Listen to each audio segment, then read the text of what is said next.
Morning student, I am Gopi Kumar Srivastava and this is class 10 second video. ये second video है and chapter number 6 the manufacturing industry. In this video we are discussing the topic of the contribution of industry to the national economy. मतलब industry national economy में क्या contribution देता है. This is very important question also कि what are the contribution of industry to the national economy. This question will be arises from the exam point of view, so this is important. Over the last 2 decades, the shares of the manufacturing sector has stagnated at 17% of the GDP out of the total 27% of the industry, which include 10% for the mining, acquiring and electricity and gas. यहाँ पे ये कहा गया 27% से जो है वो 17% में आ गया. देखा जाए तो यहाँ पे 10% जो है आपका जो है डिक्लाइन हुआ है, स्टेगनेटेड हुआ है, घटा है. मतलब जीडीपी में गुड एंड सर्विस में जो योगदान था इंडस्ट्री का पहले ज़्यादा था, 27% था, जो कि घट गया अब 17% में हो गया. मतलब ये बहुत ज़्यादा घट गया. मतलब अब उतना गुड एंड सर्विस जो मैन्युफैक्चरिंग सेक्टर है वो प्रोड्यूस नहीं कर रही है. और 10% के अंदर जो आता है 17% में वो आपका जो मेनली होता है वो mining, acquiring, electricity and gas के अंतर्गत आता है. This is much lower in comparison to the East Asian economy. मतलब ये इनको जो हमारा जो प्रोडक्शन है वो दूसरे एशियन कंट्री इकोनॉमी मतलब कंट्री से कंपेरिजन किया गया वेयर इट इज 25 to 35%. मतलब यहाँ बताया गया है जो बाहर की जो देश है वहाँ पे जो रेशियो है मैन्युफैक्चरिंग सेक्टर का या कंट्रीब्यूशन जो है जीडीपी में वो 25 से 35% है. मतलब बहुत ज़्यादा प्रोडक्शन करता है.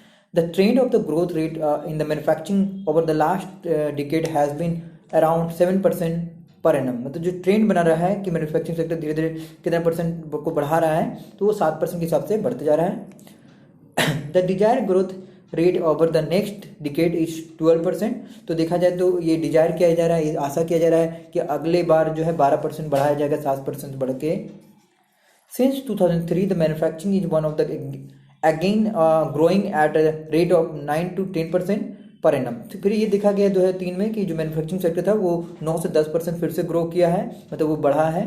With the appropriate policy intervention by the government and the renewed effort by the industry to improve the productivity, economists predict that manufacturing can achieve its target over the next decade. तो यहाँ पे जो government का जो policy है उसमें कुछ बदलाव किया गया है जिसकी वजह से प्रोडक्शन को जो इंडस्ट्रियल सेक्टर का जो प्रोडक्शन है उसे बढ़ाने के बारे में बात किया गया है नेक्स्ट डिकेड्स में. मतलब कि अगले शताब्दी में इसे बढ़ाने के लिए बहुत सारी पॉलिसी बनाया गया है. The National Manufacturing Competitiveness Council has been set up with this objective. इस ऑब्जेक्टिव को पूरा करने के लिए हाँ कि इंडस्ट्रियल सेक्टर का जो ग्रोथ रेट है या जो कंट्रीब्यूशन है जीडीपी के लिए उसको बढ़ाना चाहिए, ज़्यादा से ज़्यादा गुड एंड सर्विस बनना चाहिए. जिसके लिए एक संस्था आया, एक काउंसिल आया जिसको आप NMCC कह सकते हैं. तो NMCC का जो फुल फॉर्म है आप इसे अच्छे से याद कर ले, NMCC that is national manufacturing competitiveness council. तो एग्जाम में आपसे इसका फुल फॉर्म पूछा जा सकता है कि कौन सा काउंसिल है जो इंडस्ट्रियल का जो ग्रोथ रेट है या जो परसेंटेज है जो कंट्रीब्यूशन है उसको बढ़ावा देने में काम करता है या ध्यान देता है. Now the industrial location. This is very important. The industrial location. Industrial locations are the complex in the nature and these are influenced by the availability of the raw material, labor capital, power market, etc. It is rarely possible to find all these factors are available at one place. Industrial location का मतलब होता है कि जैसे कि आप किसी तरह का इंडस्ट्री खोले हैं तो आपको वहाँ पर ध्यान देना पड़ेगा कि वहाँ पर रॉ मटेरियल है या नहीं है, वहाँ लेबर है या नहीं है, वहाँ कैपिटल इन्वेस्ट हो सकता है नहीं हो सकता है, या लोग वहाँ पैसा लगाएंगे नहीं लगाएंगे, पावर मार्केट, मतलब बहुत चीज़ों को ध्यान में देखकर ही आप वहाँ पे इंडस्ट्री सेटअप करते हैं. It is rarely possible to find this factor available at one place. ये बहुत ही कम चांस होता है कि ये सभी चीज़ें जैसे लेबर हो गया या कैपिटल हो गया, पावर हो गया, मार्केट हो गया या रॉ मटेरियल वो सभी आपको एक जगह मिले. ठीक है. Consequently manufacturing activity tend to be locate at the most appreciate places where all the factor of industrial location are either available or we arrange at a lower cost. मतलब कि इंडस्ट्री वहाँ लगाया जाता है जहाँ पे सारी चीज़ें अवेलेबल हो या फिर अगल बगल से ही कुछ लो कॉस्ट से अवेलेबल हो जाए, तो वहाँ पे इंडस्ट्री को सेटअप किया जाता है. After industrial activity start the urbanisation follow. मतलब कि यहाँ जैसे इंडस्ट्री आ गया तो अर्बनाइजेशन को फॉलो किया जाता है. मतलब वहाँ पे शहरीकरण किया जाने लगता है, क्योंकि कभी भी इंडस्ट्री आता है तो वो ऑटोमेटिक शहरीकरण का रूप ले लेता है। सम टाइम, शहरीकरण मतलब शहर, some time the industry are located in और द नियर द सिटी, मतलब कभी कभी ये आप देखेंगे इसको शहर के पास पास ही होता है इंडस्ट्री।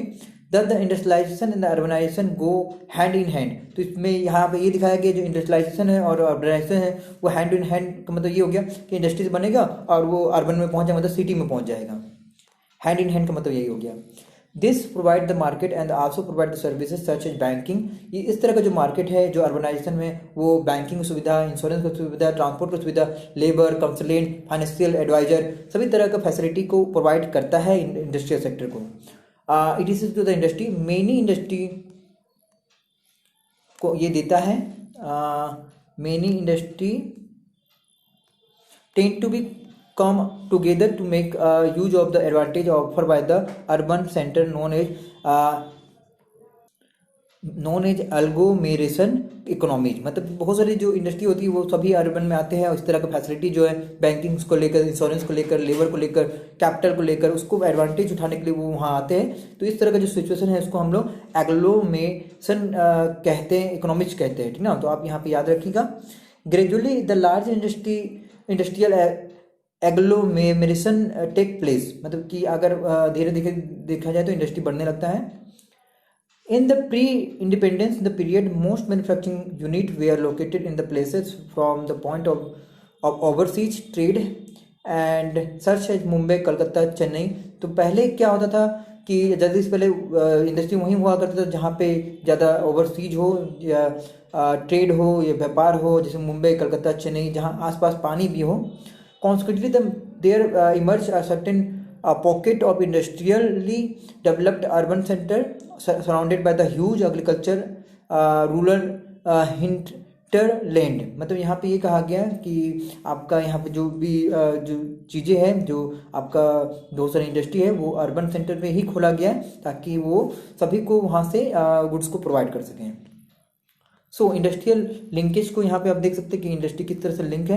तो देख सकते हैं जो इनपुट है वो रॉ मटेरियल में है, वो कंपोनेंट ऑफ पार्ट में है, वो लैंड, लेबर, कैपिटल, इंटरप्रेन्योरशिप के रूप में है। मतलब आप यहाँ जान लीजिए आपको लैंड, लेबर, कैपिटल और entrepreneurship, this is the 4 factor of production जो आपको चाहिए। और उसके बाद आपको एक ट्रांसपोर्ट फैसिलिटी चाहिए, फिर फैक्ट्री चाहिए, फिर आउटपुट मतलब प्रोडक्ट चाहिए, फिर ट्रांसपोर्टेशन चाहिए। मतलब आपको इस तरह से ये देखा जाए तो ये घूमते रहता है। और ये यहाँ पे जो भी सर्कुलेशन होता है प्रोडक्शन से रिलेटेड, मतलब जो भी बनाया है मैन्युफैक्चरिंग से लेकर जो अर्बनाइजेशन तक जो गुड्स को पहुंचाया जाता है वो प्रोसेस को दिखाया जा रहा है फैक्ट्री के द्वारा, ट्रांसपोर्ट के द्वारा और प्रोडक्ट के द्वारा, जो मनी के बिना संभव नहीं है। The key to decision of the factory location is the least cost, मतलब ये जरा ध्यान देना चाहिए कि जो भी इंडस्ट्री का जो लोकेशन होगा वहाँ पे वो कॉस्ट जो पड़ेगा, जो खर्चा जो पड़ेगा वो कम होगा, तभी वो इंडस्ट्री वहाँ पे सेटअप हो सकता है।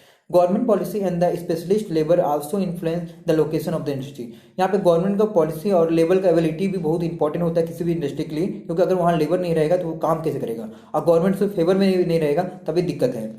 The ideal location of the industry,